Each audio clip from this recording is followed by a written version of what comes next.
You want to do international business, but you're confused where the right country to do your business. Here, in this video, we compared Indonesia and Malaysia. First, Indonesia. Indonesia is located in the Asian continent. Indonesia is an archipelago country that has many human and natural resources. Indonesian government makes investment process easier by minimizing the time for investment permissions process, and it makes Indonesia rank 91 in the world in ease of doing business and rank 6 in South Asia. The major issue in Indonesia is corruption. From 2001 to 2015, Indonesia had lost 15 billion US dollars. It makes Indonesia become rank 4 in South Asia and rank 90 in the world as the corruption country. Indonesia has wide variety of business sectors such as agriculture, industry, maritime tourism, and infrastructure. Some friction happen because of disintegration in society. The second is Malaysia. Malaysia is a country on the continuous going on. Malaysia has a strong government support in developing the creative content sector, such as national policy, developmental programs, and grants. It's also active overseas promotion of industry players who are capable of servicing the needs of the global market. The common problem in this country are limited size of human resource for production and limited domestic market size. Furthermore, Malaysia can provide wide opportunity for market expansion because this country has strong connections with Islamic nations. However, the threat of this country is brain drain into other countries. How does globalization affect those countries?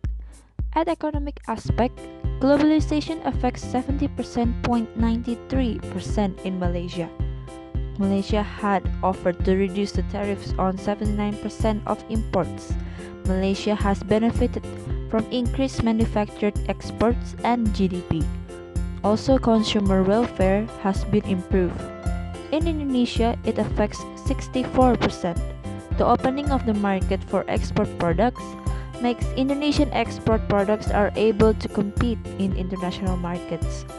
This opens up opportunities for entrepreneurs in Indonesia to deliver quality products, creative, and required by the world market. In the social aspect globalization, it affects 74.20% in Malaysia. Globalization can change some activities such as eating habits, clothes, and lifestyles which mostly come from Western societies like Hollywood.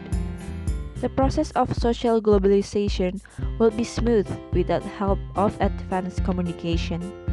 In Indonesia is slower than Malaysia. It only affects 35%. The growth in social media in Indonesia give the opportunities to Indonesian people to use for business promotions and make Indonesia people easy to adapt to the new trends. In the political aspects, the globalization rate in Indonesia has 86.83% and Malaysia 83.69%.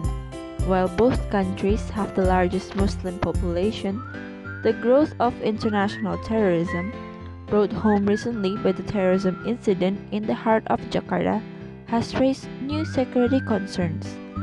Unfortunately, the country's foundation of national power, its resource base, and military capabilities unable to meet these new threats and project power abroad to advance its long-term strategic interests. For the future, Indonesia will remain a country that will punch well below its weight in international affairs. Indonesia's ability to respond forcefully to new external threats has been weakened by a fractured political elite. However, the National Security Council Act was pushed through Parliament in December by the government of Prime Minister of Malaysia, Najib Razak. The government power to declare virtual martial law in areas deemed to be under security threat to essentially suspend civil liberties, giving security forces sweeping powers of search, seizure, and arrest. Indonesia is hesitant to enable to project power globally and even regionally in pursuit of its national strategic interests. Malaysia's fragile socio-political system continues to hunt its national security agenda, and hence, like other developing countries, the issue of national building is a great priority. A country needs to import goods that are either not readily available domestically or are available cheaper overseas. Oftentimes, imported products provide a better price or more choices to customers, which help increase their standard of living. In 2016, Malaysia imported 182 billion US dollar, making it the 23rd largest importer in the world. The most recent goods are led by integrated circuits, followed by refined petroleum. Imports are also subject to Malaysia's Goods and Services Tax or GST, which is applied at a standard rate of 6%.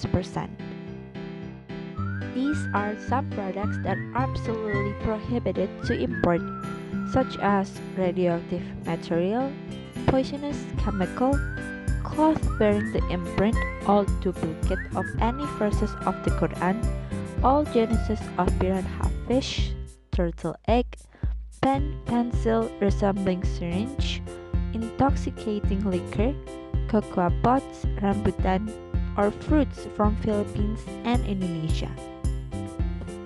While Malaysia is progressively liberalizing its tariff regime, some products categories are still protected by high tariffs and import licensing provisions, such as food and agricultural products, motor vehicles, audio-video recording machines, and steel products.